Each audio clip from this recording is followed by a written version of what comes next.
I like the phrase neolinguist because that, of course, is what I am, and I will talk a little bit about the way I was influenced both very young and then in my teens when I took an interest in languages as such and gradually evolved into being a linguist.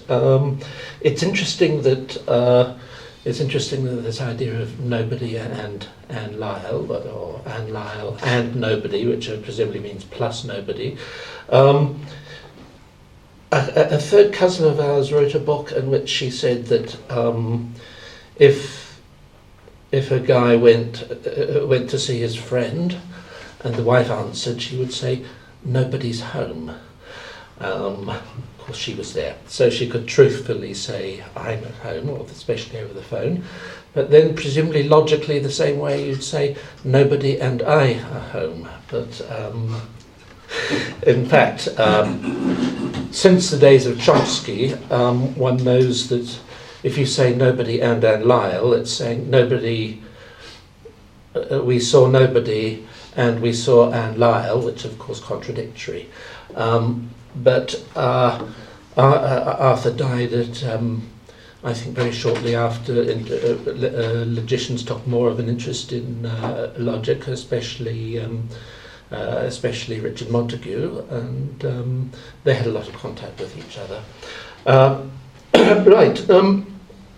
As I said, I've become a linguist when I'm not a statistician, and it has to be said that the person who really introduced me to languages at the age of 10 was Mary, when she gave me Latin lessons, and that was really the point of the kick-off of that. And of course, she was very influential and supportive of Arthur as well. So, in as much as us kids it had this influence of Arthur, of course, Arthur and Mary were very much a team because, of course, Mary took a strong interest in philosophy as well, and of course knew how to be helpful to Peter and Per. I'll just talk a little bit about his trying out logic on me. I remember when I was about 18. It was that dreadful winter when we were snowbound in our cottage in Shropshire, and I remember him saying something like, "Would it be? What would you say? Is it true or false to say the King of France is bald?" And I said, "Well, true," and he gave me a rather sort of long look, and I said, "Oh, but we must remember that the King of France is not bald at the same time." So that was a kind of start of this kind of interest in logic. Then I remember once he came along and said, "Do you know what an inverse operator is?" And I said, "Well, it's like sine and sine to the -1, or square and the square root."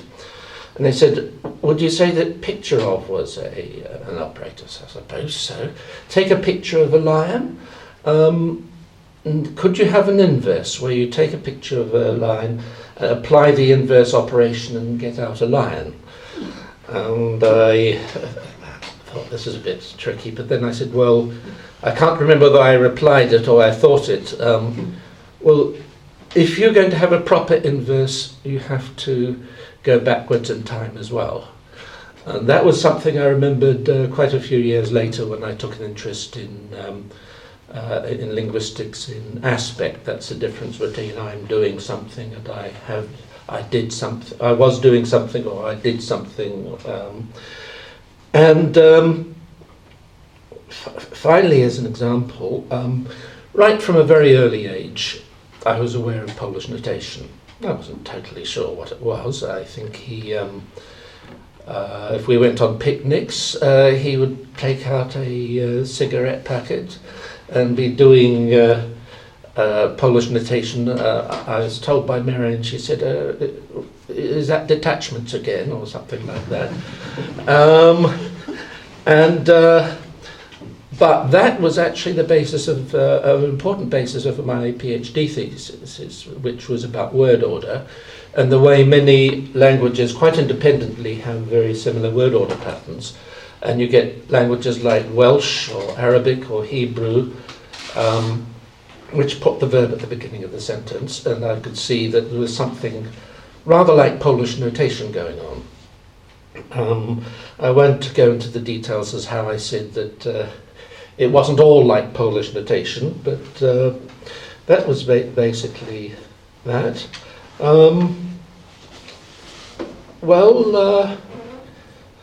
I've got a little note here, I'm not sure I should mention it. He was very good, and it's embarrassed some of the younger students. At seminars, he would nod off to sleep. I don't know whether he did that in the chair, but if you said something which he disagreed with, he would wake up straight away and take an interest. I hope I haven't inherited that too much, but I'm sure I haven't inherited his ability to nod off and say something relevant, to wake up and say something relevant when the time came. Anyway, if you hope you find this interesting to a greater or lesser extent, and thank you very much again for all the interest you've taken in our father's work. Thank you very much.